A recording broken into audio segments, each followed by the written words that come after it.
What is hope anyway, and where do we find it?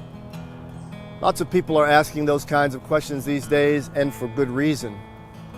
People hope in and for all kinds of things, but we're talking about the kind of hope that's available to us because we trust in God. Yes, we hope in God even now, especially now. Why? Good question. Think of hope this way. Amos Wilder said, "Be instructed at the null point. The zero breeds new algebra."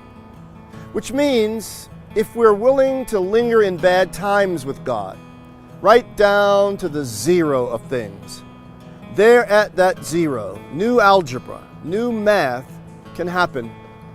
And did you know the word algebra actually means the reunion of broken things and the resetting of balance?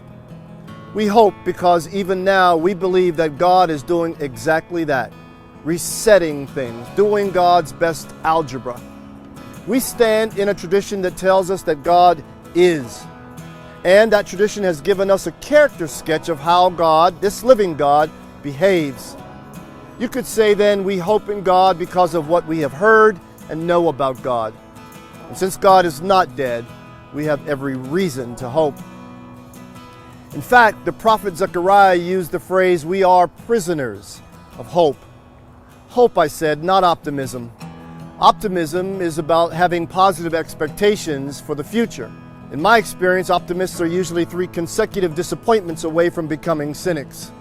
Hope has longer arms than optimism. Hope has more muscles than optimism. We hope in God, understanding disappointment, suffering, the presence of evil, and even death are not reasons for cynicism, disbelief, or despair. It's true, though, and it has to be said, sometimes it's hard to hope because of situations and circumstances, even pandemics. The truth is, it takes courage to hold to and be upheld by hope. While despair is easy and cynicism is simply fear with a smart mouth, we hold to hope. Listen to what St. Paul said. He said, "We are afflicted but not crushed, perplexed but not in despair, persecuted but not forsaken, struck down but not destroyed." Hope.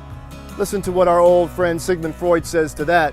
Religion is simply an illusion that offers consolation. But what we say back to that is this.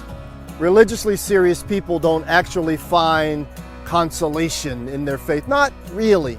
What they find is realism about their circumstances and about life.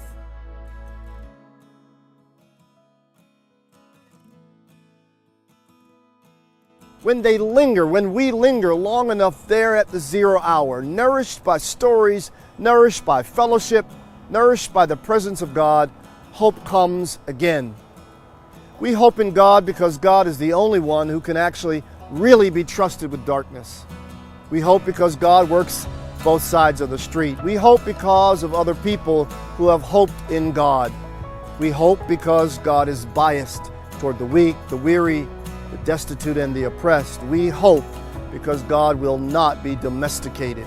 We hope because God is love, and we believe that love is overthrowing everything that is not love. Some of us hope because there is no advocacy for our dignity or our justice anywhere around us. We hope because God didn't create COVID-19, but God is and can use COVID-19 in ways we could have never imagined. The thought of God intervening causes us to have an energy, and we call that energy hope. God bless you. See you next week.